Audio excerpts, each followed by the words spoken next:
In the frozen depths of winter 1939, as the world's attention turned toward Hitler's rampage across Europe, a different war was beginning in the snow-covered forests of Finland. A war that would produce one of the most extraordinary and terrifying fighters the world has ever seen.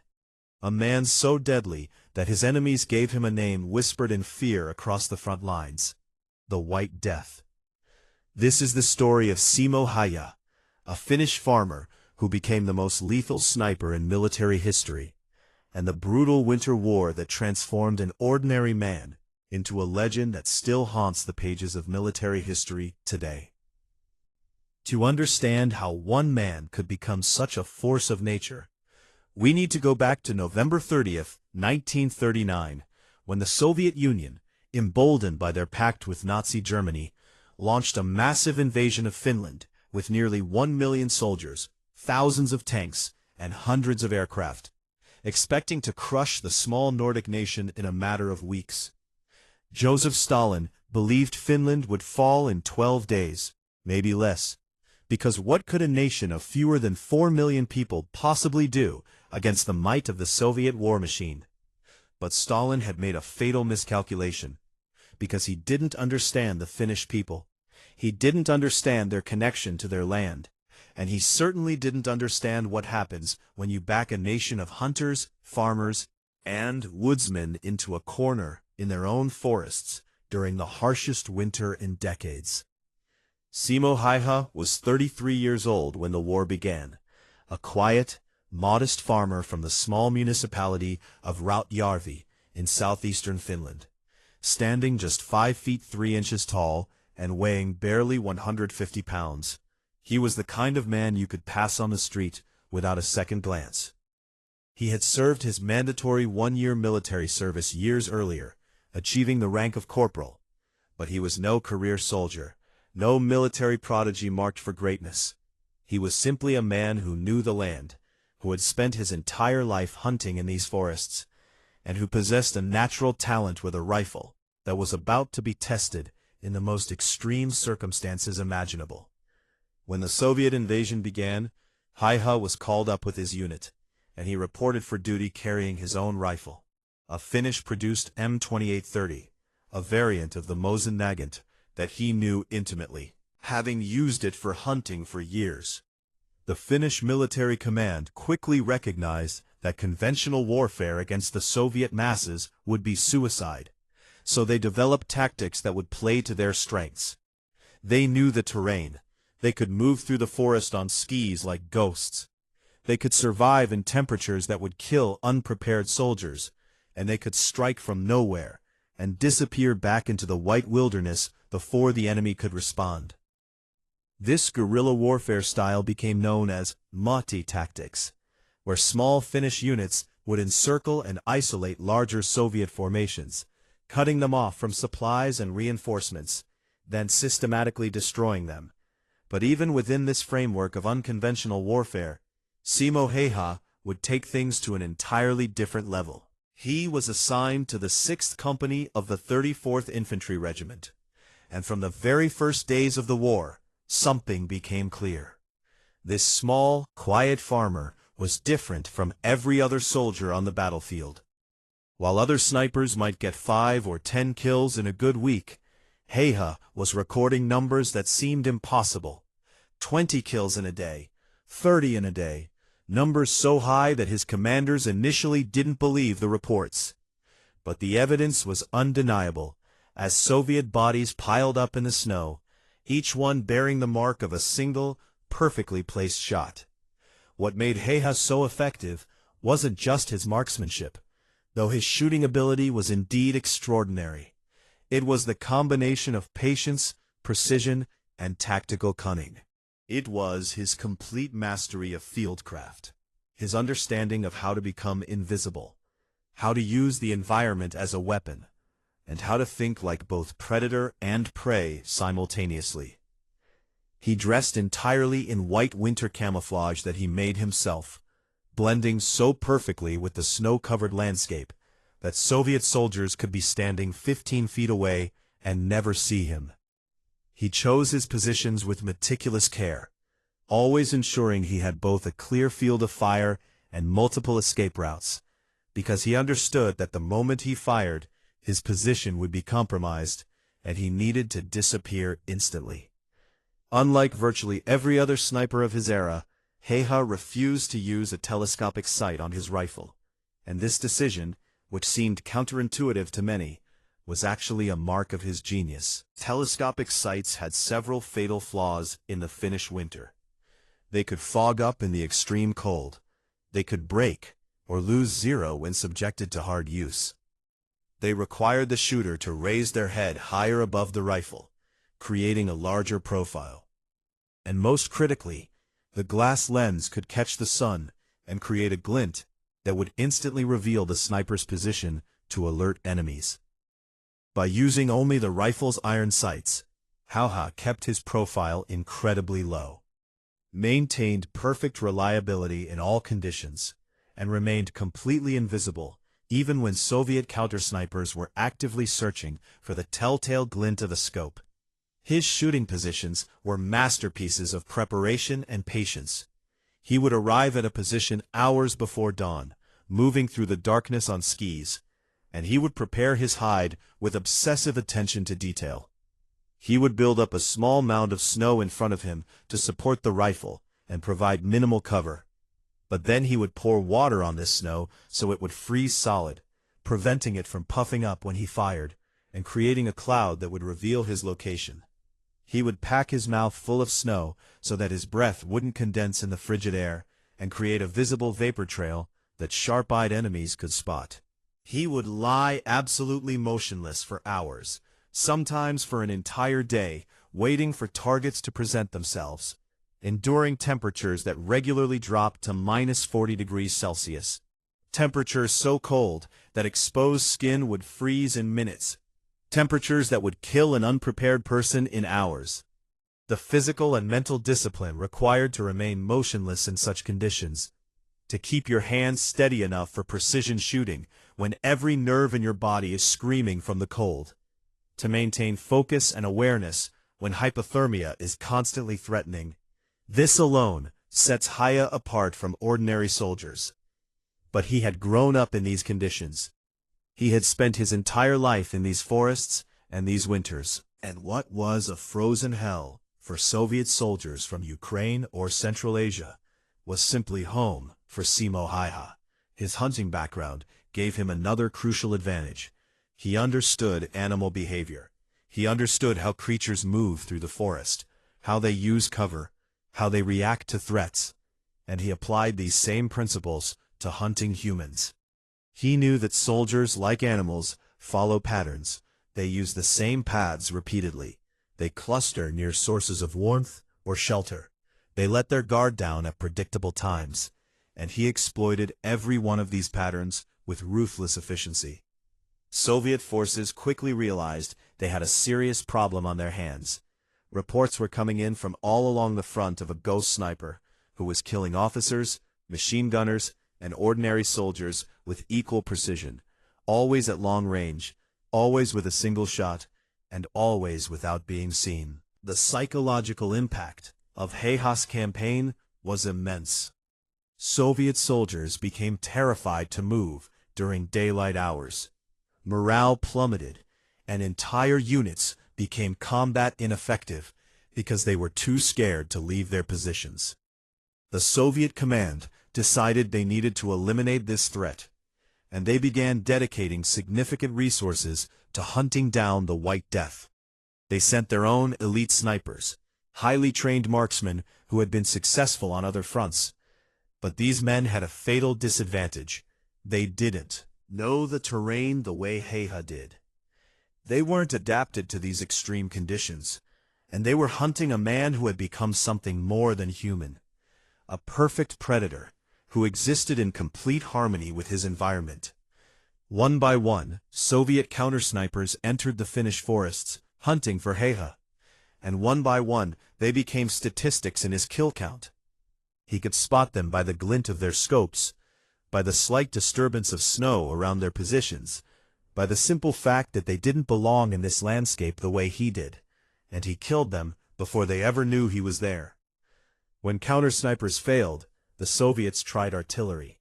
They would saturate areas where Heha was believed to be operating with massive barrages, turning entire sections of forest into cratered moonscapes. But Heha seemed to have a sixth sense for when to move. They tried aerial bombardment, sending planes to drop explosives on suspected sniper positions. But again, Heha seemed to vanish like smoke, reappearing miles away to continue his deadly work. Some Soviet units became so desperate that they simply refused to patrol certain sectors, telling their commanders that the White Death owned those forests, and that going there was suicide.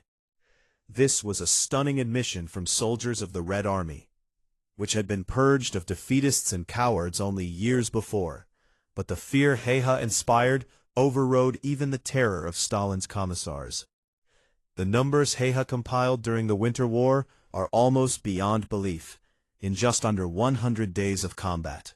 From late November 1939 to mid-March 1940, he recorded over 500 confirmed kills with his rifle. And when you add in the approximately 200 additional kills he made with a Suomi KP-31 submachine gun during close-quarters combat situations, his total exceeds 700 enemy soldiers killed. These numbers have been verified by his commanding officers, by Finnish military records, and by the testimony of fellow soldiers who witnessed his incredible performance. This isn't legend or exaggeration. This is documented historical fact. To put these numbers in perspective, the second highest scoring sniper of World War II was another Finn, with about 400 confirmed kills. Soviet snipers like Vasily Zaitsev, who became famous through the film Enemy at the Gates, had around 240 confirmed kills. And American sniper Chris Kyle, the deadliest sniper in U.S. military history, had 160 confirmed kills over 4 tours in Iraq. Simo Heha achieved more than 500 kills in less than 100 days, averaging 5 to 7 kills per day, every day, for over 3 months, in the worst weather conditions imaginable, while being actively hunted by an enemy that had dedicated significant resources to killing him. The weapon he used makes his achievement even more remarkable. The M2830 Finnish rifle was an excellent weapon, but it was a standard bolt-action rifle with iron sights, effective range maybe 400 meters in the hands of an expert. And Heha was making precision kills at ranges that would challenge modern snipers with advanced optics and equipment. He succeeded because he put himself in positions where he couldn't miss. He would carefully stalk to within 150 to 300 meters of Soviet positions, close enough that his iron sights were perfectly adequate, close enough to guarantee first-round hits, but far enough that return fire was nearly impossible. And from these positions, he would systematically eliminate targets with mechanical precision. His fellow soldiers described watching him work. He would settle into position before dawn, become absolutely still, and then as Soviet soldiers began their daily routines, he would begin firing. 1 shot, 1 kill, work the bolt, breathe, acquire the next target. 1 shot, 1 kill, work the bolt, and on, sometimes for hours, until either he ran out of targets or the Soviets retreated in panic. Between engagements, Heha was described as quiet and humble. He didn't boast about his kills. He didn't seem to revel in the destruction he was causing. He simply saw it as his duty, as his contribution to Finland's survival. He was defending his homeland, protecting his fellow soldiers, and he approached it with the same methodical competence he had brought to farming and hunting. Those who knew him said he had a gentle sense of humor, that he was kind to the younger soldiers, and that he seemed completely unfazed by the carnage surrounding him. He had the rare ability to compartmentalize, to be a ruthless killer in combat, and a normal, decent human being in every other moment. As the Winter War dragged on, and Finnish resistance continued to stun the world, the Soviets became increasingly desperate to break Finnish morale, and eliminating the White Death became an obsession. Propaganda leaflets were dropped, offering rewards for information leading to his death. Special units were formed with the sole purpose of hunting him down, and the resources dedicated to killing this one man were truly extraordinary. But Heiha continued his work, day after day, kill after kill, becoming a symbol of Finnish resistance not just to the Soviets, but to his own people, who followed news of his exploits with a mixture of pride and awe. Then, on March 6, 1940, with the Winter War in its final days and peace negotiations underway, Simo Heiha's luck finally ran out. He was in his sniper position, operating as he had done successfully for months, when an explosion of pain shattered his world. A Soviet soldier, whether by skill or by pure luck, had fired an explosive bullet that struck Heiha directly in the face. The impact was catastrophic. The bullet entered through his left cheek, destroying his jaw, blowing away several teeth, and exiting through the opposite side of his face, leaving a wound so severe that the soldiers who found him were certain he was dead. He lay unconscious in the snow, his face a ruined mess of blood and shattered bone, and his comrades, risking their own lives, pulled him from the position and rushed him to medical aid, not because they thought he would survive, but because they couldn't bear to leave the White Death for the Soviets to find. Against all odds, Heiha survived the evacuation. He survived the initial medical treatment at a field hospital, and he survived the dangerous journey to a better-equipped facility. But he remained unconscious, hovering between life and death, his face so damaged that recovery seemed impossible. The doctors did what they could, but this was 1940. Modern reconstructive surgery didn't exist. Antibiotics were limited, and a wound of this severity would kill most men through infection alone, even if they somehow survived the initial trauma. For 11 days, Simo Heiha lay unconscious, his fate uncertain, his story seemingly ended by that single terrible shot. And then, on March 13, 1940, the same day that the Winter War officially ended, with Finland and the Soviet Union signing the Moscow Peace Treaty, Simo Heiha opened his eyes and returned to consciousness. His recovery would take years. He would require multiple surgeries to reconstruct his face. He would be left with permanent disfigurement and chronic pain, and he would never look the same again. But he was alive, and perhaps more importantly, Finland was still free. The Winter War had been a Pyrrhic victory for the Soviets. They had eventually forced Finland to cede some territory, but at a staggering cost. Soviet casualties numbered in the hundreds of thousands. Their military reputation was shattered, and the world had seen that the Red Army, despite its size, was poorly led and poorly equipped. An observation that would embolden Hitler to launch Operation Barbarossa only 15 months later. Finland had lost territory, but kept its independence, its culture, and its freedom. And soldiers like Simo Heiha were a large part of why. After the war, Heiha was promoted to second lieutenant, an extraordinary achievement for a man who had never attended officer training. And he was awarded numerous decorations for his service. But he never sought fame or recognition. He returned to his farm. He took up dog breeding as a hobby, and he lived quietly in the same rural area where he had been born, the same forests where he had hunted as a boy, and where he had become the White Death. When journalists and historians would occasionally track him down and ask about his experiences, he was polite but reserved. He would confirm the basic facts, he would share a few stories, but he never glorified what he had done, and he never presented himself as anything special.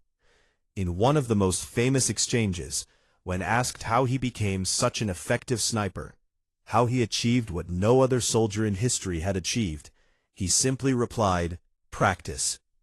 As if killing over 500 enemy soldiers in 100 days was merely the result of diligent preparation, no different from becoming good at carpentry or baking bread. This humility, this complete lack of ego, somehow makes his achievement even more remarkable. He wasn't driven by bloodlust or hatred. He wasn't a psychopath who enjoyed killing. He was simply a man who was very, very good at a particular skill, and who applied that skill in defense of his country when it needed him most. Simo Häyhä lived to the age of 96, passing away peacefully in 2002. Having outlived the Soviet Union itself, having witnessed the Cold War, having seen the world transform in ways he could never have imagined on those frozen days in 1939, when he was hunting Soviet soldiers through the snow. In his later years, photographs show a kindly-looking old man with a distinctly asymmetrical face, the result of that devastating wound, but with clear, intelligent eyes and a slight smile, looking nothing like the deadly ghost that had terrorized an army. His story raises profound questions about the nature of warfare, about what humans are capable of when pushed to extremes, and about the role of the individual in conflicts that are usually reduced to statistics and maps. The Soviet Union attacked Finland with nearly 1 million soldiers, and one man, one farmer with a rifle, killed over 500 of them and terrorized countless thousands more, affecting the morale and effectiveness of entire divisions. How is that possible? How does one human being, no matter how skilled, achieve something so far beyond normal human capability? The answer lies in the perfect convergence of factors. Häyhä had spent his entire life preparing for this moment without knowing it. Every hour spent hunting in the forests, every shot fired at game, every winter survived in harsh conditions, all of it was training for what was to come. He was fighting on his home ground, in conditions he understood perfectly, against an enemy that was out of its element and unprepared for the Finnish winter. He was defending everything he loved, his home, his family, his nation, his entire way of life, and this gave him a motivation that no amount of Soviet propaganda could match in their soldiers. He had the perfect temperament for sniping, patient, calm, methodical, able to endure discomfort and boredom for hours to achieve a few seconds of perfect action, and he had natural gifts, exceptional eyesight, steady hands, and an intuitive understanding of ballistics and wind that can't really be taught. All of these elements combined to create something extraordinary, something that military theorists still study today, trying to understand how to replicate even a fraction of what Häyhä achieved. Modern snipers train with his story. They study his tactics. They try to learn from his example. But the truth is that what Simo Häyhä did was unrepeatable. It required a unique combination of individual ability, environmental factors, and historical circumstances that can never be exactly replicated. The White Death is often overshadowed in World War II history by bigger battles, by the clash of armies numbering in the millions, by technological advances like atomic weapons and radar. But his story represents something equally important. It shows that even in an age of mechanized warfare and mass armies, the individual still matters. One person with the right skills, the right motivation, and the right circumstances can still change the course of events, can still strike fear into the hearts of thousands, can still make a difference that echoes through history. The Soviet soldiers who survived encounters with the White Death carried those memories for the rest of their lives, telling stories of the ghost in the snow who killed without warning and vanished without a trace. And those stories, passed down through generations, ensure that Simo Häyhä's legacy lives on. His achievement stands as a testament to human capability at its extreme, to what becomes possible when someone masters a skill completely and applies it with absolute dedication, and to the power of the individual in defense of home and freedom. The fact that this small, quiet farmer became the deadliest sniper in human history, that he survived a wound that should have killed him, and that he lived a long, peaceful life after the war, working his farm and breeding dogs as if he hadn't become a legend, somehow makes the whole story even more remarkable. Simo Häyhä proved that heroes don't always look like what we expect. They don't always seek glory or recognition. Sometimes they're just ordinary people who step up when their moment comes, who do what needs to be done with extraordinary competence, and who then return to ordinary life without fanfare when their duty is complete. And that might be the most important lesson of all from the story of the White Death.